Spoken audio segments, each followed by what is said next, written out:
Hello, welcome to another episode of On the Floor with Wayne and Rob. I'm Wayne Highlander, Director of Sales for Bona Adhesives. I'm Rob Johnson from the Bona Training. How we doing, Rob? Pretty good, bud. How's it going? Not your bud. Just got to keep a professional relationship there. Boy, oh boy. It's not a big deal, but This national director that's really gone to your head. mm-hmm. You have not been the same. Well, I don't have to be anymore. That's it. Don't have to listen to me anymore for sure. That's for damn sure. All right, Rob, what do you want to talk about, my friend? I read an article in the Wood Floor Business magazine that I thought would be fun to talk about. Okay, that's the 2024 Wood Floor Business Wood Floor Contractor Survey. Okay. There were some really interesting things in this, I thought. Spill the tea. Right off the bat, the first thing is, what do you think the average age of a floor guy is? I'm going to guess 51. That's it. I'm not sending you any more notes ever again. All right. 51, but that's the average age. Think about that. Yeah. That's pretty amazing, man. You know, because there's a lot of guys that are at 30. Yeah. Right? So that means that you got to have a guy who's answering this thing at 80. Yeah. To cover for the 30s. Well, and then you think at 51 years old, probably I would, you know what? A good, interesting question would have been is how long they've been doing it. So the average age is 51 years old. So let's say he started when he was 20, right? Probably most people have gotten the floor to, if they're 50 years old, they've probably been doing it. They probably didn't get in when they're in their 40s.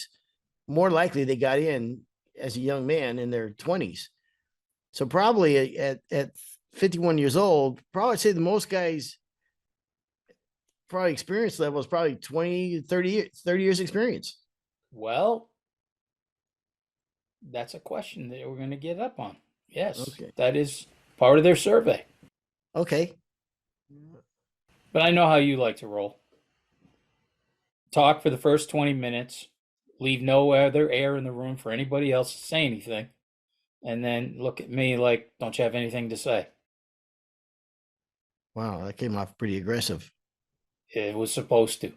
Okay, well, I simply opined on their experience level. You did what? I just gave my opinion on their experience level. I thought you said something else funny. Oh. All right, let's keep going through this survey. People. So the average age is 51 years old. Okay. Average age, 51.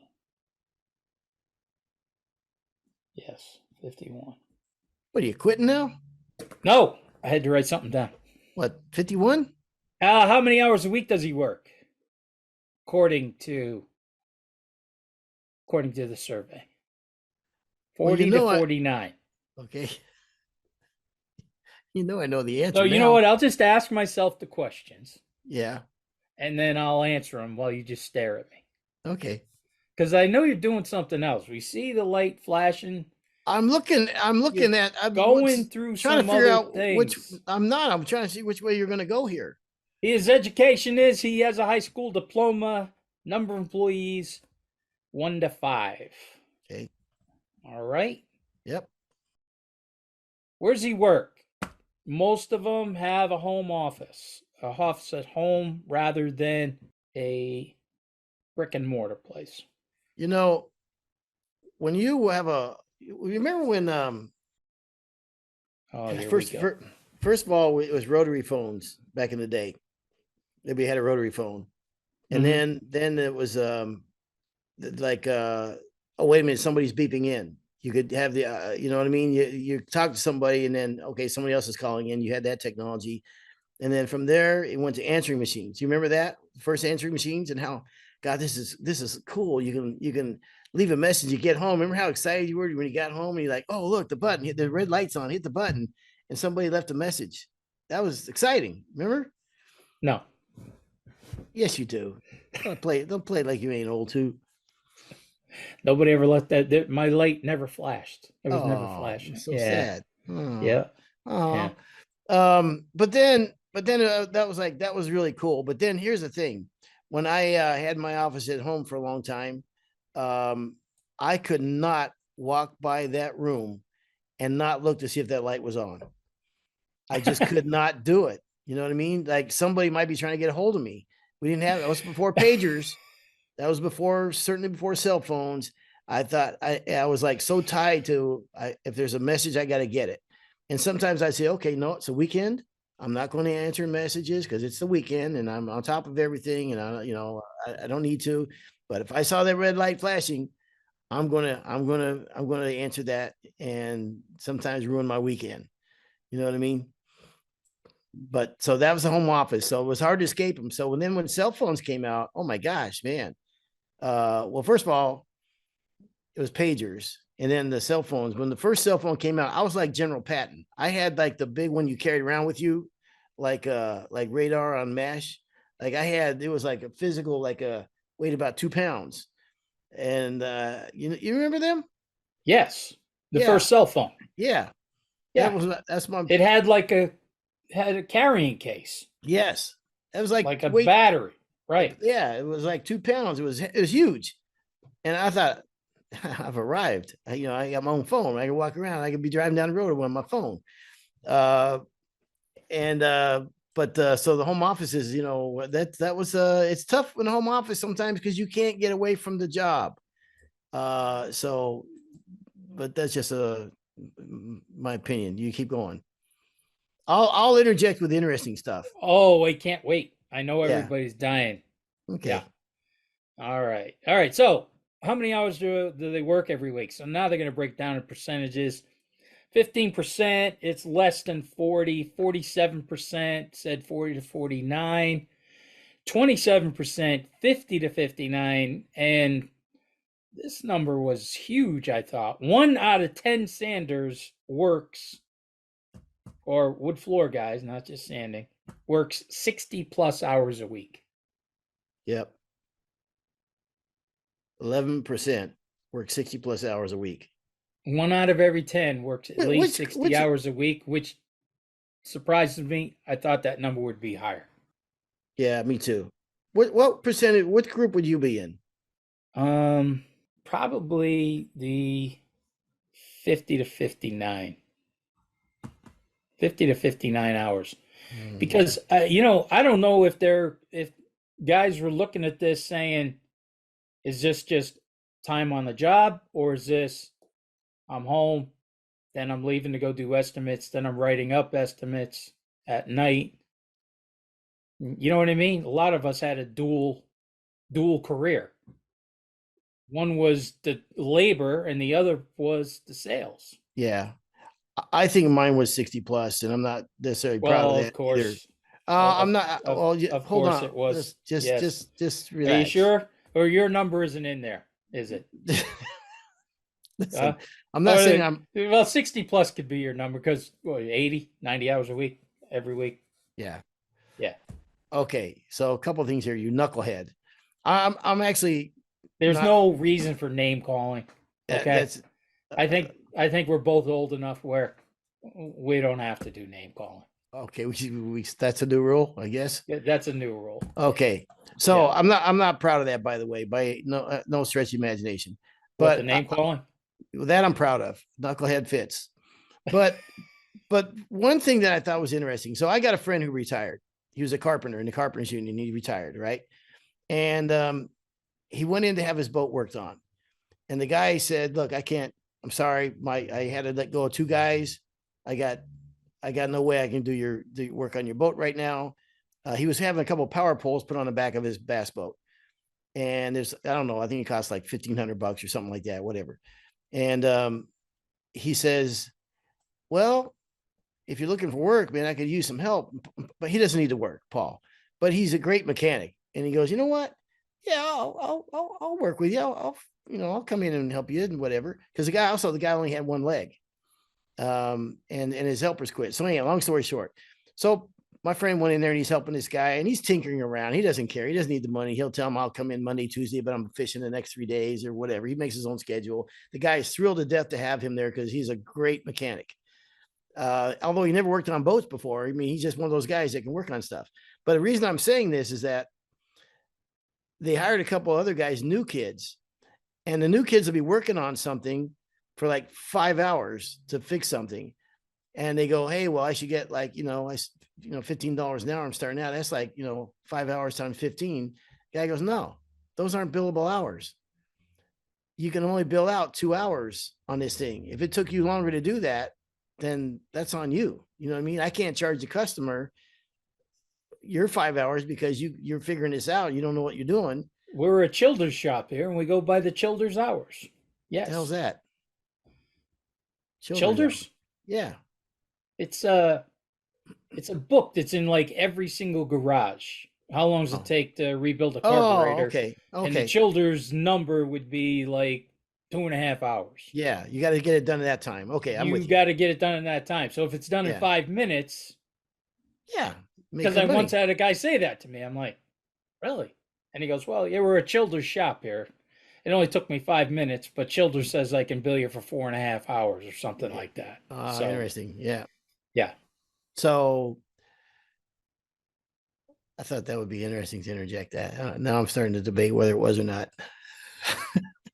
I just really wanted to throw your timing off. That's and I did an awesome job. Thank you. You did. Okay. Yeah. All right. So the guy in the boat. You had the guy in the boat. You weren't done with the story. Yeah. That was pretty much it. Oh. Yeah. Okay. All right. So tell me again why you were plus 60 on this. Well, you bid the jobs.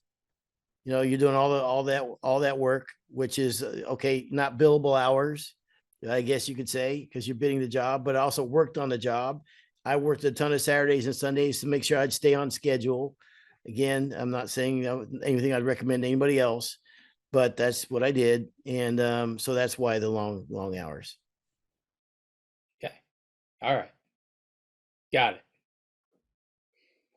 Speaking of that, and I know that you would, of course, you'd be the plus 60. Have you been getting a lot of feedback on the show we did on rating each other? The rating show? Yes. Yeah. This has been, I've had so many guys come up. It's like everybody in Canada listened to that show. Well, and they loved it. And they all said the same thing.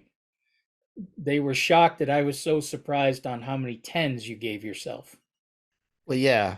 Well, you rendered that show unlistenable when you gave me a 6 on sand and finish work. I mean, it's just unbelievable to me. So we got a lot. We've been getting a lot of good feedback on that one. A lot of good feedback. All right. And that reminds me of your 60 plus hours there. All right, let's get moving or we'll never get done with this. Did you grow up in the business? This was kind of a shocker. 73% said no. 27% said yes. I would have thought it was the opposite. I'm surprised by this. I would say it was the opposite if you asked this question 25 years ago. Yeah. 25, 30 years ago. Yeah. I agree with you. It would have been opposite. But when we do our introductions at our bonus schools, I always ask how long you've been doing it and how'd you get into the business. It's shocking how many people are, kind of walked in off of the street type of a thing where, they didn't have. Now, would you consider you grew up in this or no? Well, no, I started at 18 years old. So that's not growing up in it. I mean, I didn't know. But your Uncle Stan didn't. Your Uncle Stan did it, correct? He did it for 56 years. Yeah, his whole life. So I didn't meet him until I was 18 years old. Oh, all right. Yeah. Okay. All right. You grew up in it. I grew up in it, yeah. All right. How long have you been in the wood flooring industry? I think this was the answer, the question you were talking about. Oh, yeah. Okay. right? 5 or less years, 5%. 6 to 10, 11%. 11 to 15 years, 10%. 16 to 20 years, 11%. Look at that. 21 plus years. That's the biggest number. 63%. That's a hell of a drop, a hell of a jump from That 11. is a huge jump. Well, 11% of the industry, according to this, have been in it from 16 to 20 years. And then 21 plus years is 63% of the industry. That's unbelievable. And what that tells us is, man, do we need more people in this industry? Because 21 plus, how much longer can a lot of these guys go? And, 5% or less is, wait a minute, 5% or less is 5 or less years. 5 or less years. Yeah. That's, man, we really have and we talked about it before, there's going to be a void in the next 5 years. And what it tells me, you too, know what? When you say it like that, that is really a low number for a guy. That yeah, would be new people. yeah. 5 or less years, only 5% of the people are new. What it jumps out to me is, man, is there going to be opportunity for young kids in this business? There is going to be so many opportunities for younger people getting in this business. So, and here's the thing: AI can't do this. AI is going to change the world. Artificial intelligence we are on the cusp of a new world with that technology, where they can drive trucks, they can do all kinds of things, they can make decisions, they can do all kinds of stuff, but they can't do floors. They're not intelligent enough, that AI, to do floors. You might be intelligent, but not artificially intelligent You might enough be to do a floor. you might have artificial intelligence, but you ain't got floor intelligence, right? So there's always going to be a demand and job, and I'm telling you that sign right there tells me, man, is there a lot of opportunity? A lot of older folks in big responsible positions and owners and what have you, businesses turning over, that there's going to be opportunity. We need more people in this trade, man. I'll tell you what that number tells me: 21 plus years, 63%. We better put a second shift on building power drives, because the older you get, the more you want a power drive. Yeah. I know you've said it many times, but man, what a way to prolong your career. Yep. Hashtag thank you. Hashtag thank you. All 100%. right. Do you identify as male or female? This one didn't really shock me too much. 88% male, 10% female. 2% preferred not to answer, it says. Okay. All right. Is that what that says? Mm-hmm. Okay. What percentage of your work? Oh, sorry, you're supposed to do this. No, Oh, go ahead. No, listen, I don't want to take away your time. No, I please. No, everybody was wondering if you were still on the show. What percent of your work is revenue? Work by revenue is residential, commercial, sports, government, or other. So 77% of these surveys people work is residential work. 13% is commercial work. 5% is I think there's probably a lot more doing commercial work, but I don't know if that segment of the community is captured in this. 5% is sport, 3% is government, and that the other is 2%. So we have a segment here in this that doesn't want to answer stuff. 2% preferred not That to 2%, know what yeah. gender, and now 2% don't want to say where their work is coming from. Very secretive. Mm-hmm. Want to keep it to themselves. What's your next one there, homeboy? Oh boy. What's your company's yearly revenue? Well, I inflate the hell out of this when I'm ever asked this question. Anytime some survey, whatever, when I was younger, whatever they asked, I always inflated it. Like, I'd go to the highest one right away. So I don't know if I always trust these things. So you went up. Oh, way up, out of control.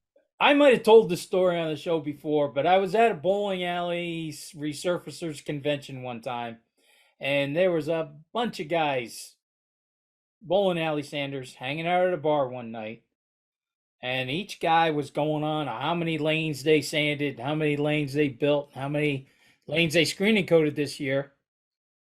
And then my dad and uncle started saying, and they were given like numbers of half of what we did. Half. And I was like, Wow. what the hell is he talking about? I know for a fact that we did. Mm-hmm. We sanded 1,200 beds. I know for a fact. And I didn't say anything. I was young, but I wasn't dumb. So I never said a word. And then I did ask him the next day, like, why didn't you tell everybody how many we did? We look like losers. Mm-hmm. And they said they never want to tell the competition. You always want the competition to think that they're doing better than you. Yeah. And then you're not a target. Smart. That was their thinking, right or wrong, right? Yep. Who knows? But Well, it did kind of make sense to me. when it comes to surveys and stuff like this, I did two things. Well, like I said, I would always way inflate how much money I made, and then anytime I was like, Was that when you were just talking to women, or talking to guys in general? Everybody. Okay. I never talked to women. The other thing I do is whenever it says like, are you interested in joining the armed services?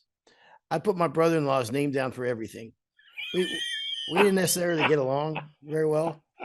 In any survey, are you interested in this? Would you like to have this? Would you like to this thing? You get so many albums a year for $30 if you're interested. I signed this dude up for everything. And one day we're at Thanksgiving, and he goes, "Huh, I keep getting these calls for if I want to join the armed services." And I thought, yeah, it's working. So, all right. Where's your company's company's main location? 54% said home, 46% said a business. and I would have thought that would have been higher with homes. I'm going to say something about that too. In 2007, 2008, when the economy got really bad, and I would talk to different contractors, and everybody was slow, man. Nobody had, it just died. That was like the worst economy since I've been around. And I would talk to contractors, and I swear I would hear this so many times. I would hear two things. One, man, I should never have opened up that showroom. Now I've got to put someone in that showroom, and it's costing me, $1,400 a month to keep it open, and blah, blah, blah. And now it's like an anchor on me, blah, blah, blah. And the other half was like, man, I should have opened up a showroom. That was my mistake. And neither one of them were, you know what I mean? It's just the economy died. It died. There was nothing going on. And this is in California, and I know everybody else felt the same thing. But it's interesting, 54% home and 54% home, and the businesses were 46% as their main location. It's a pretty even split there. The mistake we made when we opened, Pete and I opened Wood Floor Corner. That was singular, the mistake? The only mistake. Well, another mistake that we made when we opened up our showroom, the Wood Floor Corner, because it was on the corner. Wow. So yeah, good. Yeah. Marketing genius here. Wow. Okay. Was we never really way increased our prices the way we should have. Mm-hmm. We kept pricing kind of at, trying to stay competitive, and like I said, we really didn't up our prices from when we didn't have a showroom. Yeah. Which was not a good move. Listen, once again, why I'm here and not in the Wood Floor Corner. We have to do this. We have to, if no one takes anything away from this podcast, except for this, I think it's important. We have to have Chris Zizza on the show again, talking about two things. One is his 3% rule, and number two is how to figure out your margins. My gosh, if and he has a podcast on Wood Floors podcast, whatever Wood Floor make no NWFA podcast with Brett Miller. I think it's a disservice if we don't have him on here to talk about that, because those two things right there are absolutely, man, can change your whole focus of your career. So his 3% rule and his learning margins versus markup is so important. So I just want to stop right there. And if you get nothing else out of this podcast, those two things right there can change your career. So we'll have him. We'll have to ask him to come back on, but I think that's super important. So go ahead. Okay, next one. Oh, this is right up your alley. Do you use a moisture meter? 97% said yes. Do you use a moisture meter? Mm-hmm. Doesn't say what for, but it says do you use one? That's good. You must have been happy about that. Yeah, that's always happy to see that. Yeah, it's a good thing. I think this next question is a really good sign for our business too. Do you expect to add employees in the next year? 28% gave a hard no. 46% said yes. 26% said they're unsure. So that's almost like 3/4 of the company out there sounds like they're going to be hiring. Yeah, that's good. And I that's something, a great sign. I think 2025 is going to be a great year. I think I think the interest rates will come down more. I think we'll be past the election, which always makes it a weird year. So I think that next year is going to be a great year. So I'm happy to see that. I agree. We just got to get past this election. Yeah. How many employees do you have? Most people 1 to 5. Yep. No surprise there. Let's see. What's that 0? How do you have 0 employees? Are they just not counting themselves? Yeah. I don't know. That doesn't make sense, right? Well, there's a lot of companies that are one-man shows. A hell of a lot more than 1%. Well, how many employees do you have? 1 to 5, 0, 1%. Yeah, that's odd. Yeah, they got to ask that differently. Okay, listen, we're going to criticize the people that we're getting our material from. Again, this is the 2024 Wood Floor Business magazine, okay, that we're getting this from. So I think, wouldn't it be funny if we did all this and didn't give anybody any credit for anything? Hey, we got a survey we'd like to talk to you about. Here's what we were thinking. Then they call us on the car. Hey, what are you guys doing? All we need to do what are you guys doing? Just tweak a number like by 1 or 2. Yes. Right? Yeah, it's ours. Listen, you guys had a survey too? Well, our findings. Look at how close our surveys are. Our findings were slightly different than yours. Just a little off. Yeah. What are you guys doing? Actually, though, I think by the end of this, we should come up with some of our own questions that they didn't really hit on this. Yeah. Well, see if we can do that. Okay. They do a fantastic job. I love them guys down there. All right. Do you require your employees use safety equipment? I love that the people that said no. I think that's fantastic. 8% said no. No. There's another one. 30 years ago. That's completely flipped. Yeah. Flipped that 30 years ago. Well, define safety equipment. Yeah. This is a scary one right here. Have you ever had workers' comp claim? And 37% said yes. Oof, that's scary. Man. That's a bane of most businesses, man. And I love the 1% are unsure. How about the 1% who have you ever had a workers' comp claim? Yeah. Geez, I don't know. I don't know. He hasn't. I haven't heard from him since. I'll have to ask my office manager on that one. Yeah. Yeah, that 1% who answered that, give us a call. Yeah. Definitely want to talk to you about that one. All righty. That seems kind of high. That yes was a That was 37% is kind of scary. shock. Yeah, that was a big Well, it one. also tells me how vulnerable small businesses are for not having workers' comp and stuff like that. Oof. So that's a scary deal. All right, moving on. How much do you pay a worker who was your I leading think a floor crew? So your lead guy. What are you paying your I, lead guy? I think we leave those out. I don't think we need to talk about pay. Why? It's not I our just survey. I know, but People can complain to them. yeah, but I don't think we need to talk about pay. Why? Listen, I don't tell you how much money I make because it would absolutely crush you.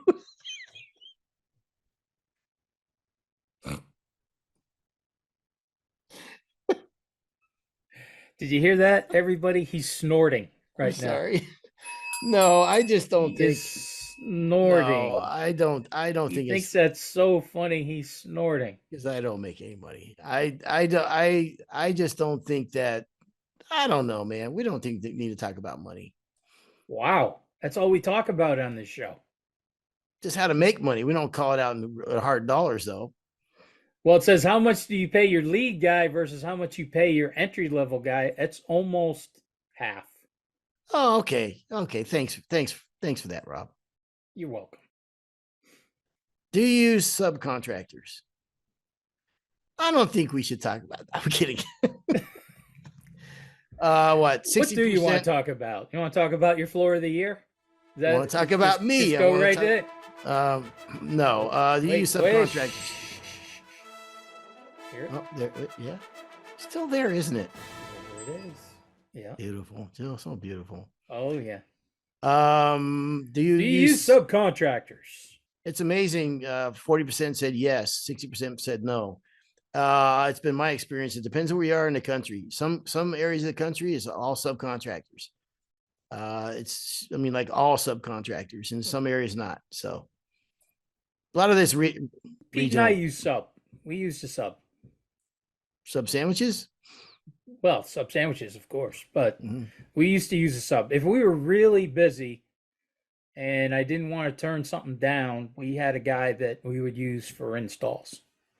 Mm. Gary Smith.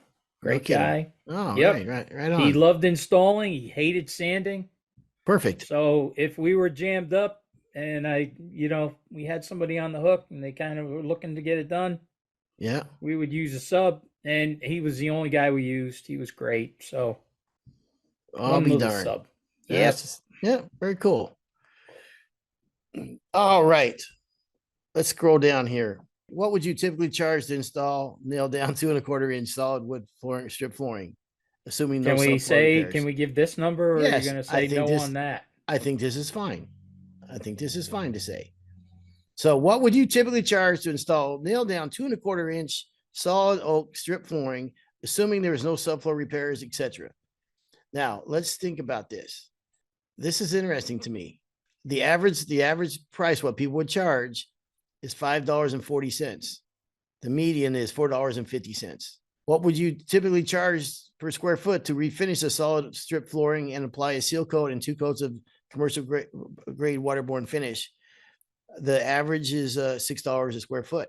Man, has that gone up in just in the time that I've Boy, I'm going I've to been tell out. you, I hope everybody reads that, Yeah, because there's $6 is the so many average. guys who are way below that. Yeah, So many guys.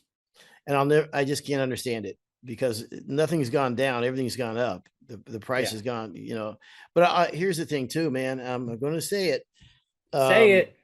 All right, so I think we talked on another episode of the difference between guys today and yesterday and floor contractors and what have you.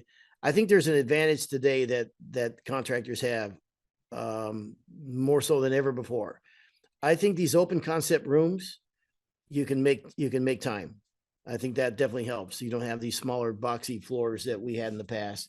I think that's a positive, and the equipment and the dry time, the stains dries faster. Now look at Chroma, how fast that dries now. Look at our sealers and finishes, how fast they dry. That is an advantage. Put that on the plus side of the equation. And yes, they cost more money, but if you look at the hours, I mean, when we did polyurethane back in the day, We get the floor stained on Wednesday. We got to go back Thursday to hopefully put the first coat on. Then we come back. That was my phone. Then we come back Friday to put the second coat on. And then we come back Saturday to put the third coat on. That's 3 days of coating on that job, or you could stain it, boom, get it done. Wait a couple hours, put the first coat on, and potentially put the second coat on. That's you times that by 50 weeks a year, you're talking about a hell of a lot of money. It's not only going back and putting down another coat of poly. Yes. It was everything you had to do to get that poly down. You couldn't just walk in, tack it like you have with water base. You get the 48-hour hot coat window with the bonus stuff. Yeah. Right? Everyone had to be screened, abraded, cleaned, tacked. Crazy. Absolutely crazy. What's the cost of gas now? So it's a 30-mile round trip. You got gas, you got traffic, you got wear and tear. I just had my truck tuned up. Okay. It just hit 100,000 miles. Yes, I know. I have a truck with 100,000 miles on it. What's wrong with that? Nothing. But I think you're saying because you're a director of adhesives. Listen, you shouldn't have anything over 100,000. You can infer what you want. I'm just that's exactly what you mean by that, don't you? Regular guy. You pompous son of a. You got to be kidding me. Hey, listen, that shows I'm an average man. I'm a regular guy. Yeah, oh, you're one of us. Yes. Oh, Lord. It turned out, matter of fact, praise the Lord. Brain is one of us. I'm going to send Eileen the picture. I said we're not going to name call anymore. I'm sorry. But that came out. I'm going to send Eileen the picture because when the odometer hit 100,000 miles, I took a picture of it. I caught it right at 100,000 miles. The damning part about this, it shows I was doing 76 miles an hour at the time. But my point in saying that is a man of your stature, a man of my stature, having a truck to be with driving something with 100,000 miles. I know. Shh, don't tell the rest of the executives. What year is it? I think it's a 2020. So, but my point in saying this is I just had a tune-up because at 100,000 miles, it's a Dodge. You got to have the tune-up. You know how much that cost me? How much? I don't even pay attention to charges like that. I don't know. No, it cost me $3,300. What? $3,300 for the tune-up. Yes. For a tune-up? Yes. It's 100,000 miles. You don't have another one before that with Dodge. You don't do anything before that. But when it's 100,000 miles, you have the major tune-up. Plus, they changed the oil. My wiper should have been changed like last year. So those things but it's $3,300. $3,300 for a tune-up? Yes, 100%. Yes, I got the receipts. My point in that is the wear and tear. And if I figured that out, if I had 48 months, I can't remember. It added out. It turned out to be like $59 a month for as much as I've been driving it. Just going towards that tune-up. You know what I mean? Just for the tune-up. Yeah. So the wear and tear, man, and gas and everything, when we figure the finishes and having to go back and coat and these type of things. That's why we had an episode before on a guy that doesn't go out and bid every job, that he has a system of where he can kind of weed through the clients over the phone for most of them. You know what I mean? Mm-hmm. Look at how much money he's saving right there. So, all right. So enough about that. Do you install other types of flooring? Do you know something? Do you know that we got today on social media, somebody said they listened to our LVP episode and they're not going to install another one. So that's awesome. Yeah, that was kind of cool. That's awesome. Yeah. We did get a lot of great feedback on that show. Yes. I mean, I've had people say, I didn't know what to tell people until I listened to that show. Yeah. Well, it's real. That's kind of surprising. 63% said yes. Here's a scary one for you. Have you ever had a spontaneous combustion fire? 34 people said yes. 34% said yes. I thought that would be much higher. 34% of the people in the industry that responded to this had a spontaneous combustion fire. You know how scary when that I is? ask people that question in my schools, it's at least 70% of the people always raise their hand. When I saw that number, I was like, wow, that's pretty low. So 65% said no. That leaves 99%. 1% here, if you're looking at small print, said they're unsure. When you say fire, I define fire. I don't know. I had my backpack melt one time. Does that count as a fire? It wasn't really a Yes, fire. it does. 56% of the people say they move furniture back. Ugh. What percentage of the square footage of the wood flooring you install is? It's a breakdown. It's an interesting breakdown. Strip floor is still 52% of the installs. Plank is 40%, and parquet is 8%. Thank God down below it doesn't say 1% unsure. I'm not really sure what I put down. Yeah, yeah. Do you think that parquet means herringbone? I think that's, yeah, absolutely. It could be herringbone. It just seems Okay. like there's a lot more people doing herringbone. In the interest of time, let's just fly through some of these. All think right. this is a good one here. Do you require a deposit to put a job on your schedule? 74% said yes. 26% said no. I think that's interesting. 84% do not charge for estimates. I mean, 16% do. That's awesome. Yeah. That's higher than I thought. 34% do estimates over the phone. 68% calculate estimates by hand or calculator. 32% use an estimating program or an app. That's way up from, I'm sure, just even a couple years ago. Average project size. That I thought was really high. Well, why don't you share what it was? 44%. 44% was the biggest number, and they do projects between $5,000 and $10,000. Wow. Here's one that I think, I'll tell you what, I think everybody else in the industry should send Bona, the other manufacturers should send Bona a check every month. For your final sanding before coating, which do you typically use? 61%, the highest number, use a multi-head sander, like I won't name the manufacturers, but like a power drive. 61%. Only 35% finish off with a buffer now. That's changed the industry, Rob. Yeah. And really, we really had one kind of competitor when we came out with ours. That's been around for a long time. Great product, what have you. But when the power drive came out, that re-energized that entire category. That there's no even debating that. That number's huge, I thought too. 61%. Yep. That's nuts. Yeah. Cleats and staples. I'm not even going to give the answer to that. Let people argue that and debate that till they die. All right. Percentage of jobs involve working with a designer. This one blew me away. Yeah. 25%. That's Marcus Avon in that picture. Yep. Holy 25% work with a designer. Yeah. Okay. That's good. I'll tell you what, with Pinterest out there, designers, I mean, life's got to be pretty tough for them right now, I would think. You know what I mean? With Pinterest, or maybe it opens up more opportunities for them. I don't know. Yeah. But wow, we just had this argument on the last show. Mm-hmm. T-bar roller, 43% T-bar, 51% roller, 6% other. Yep. We still got some T-bar out there. Yeah, quite a few. Applying stain. This is technology. This is something that I would say that we've also had a pretty significant help in this category right here. How do you apply stain with a buffer 59%, rags 32%? I'll bet you that was flipped over in the last, say, 10 years. Oh, easy. Yeah. If not, yeah. And if anybody hasn't put Bona stain on with a buffer, it buffs on like a dream. What do you think the other?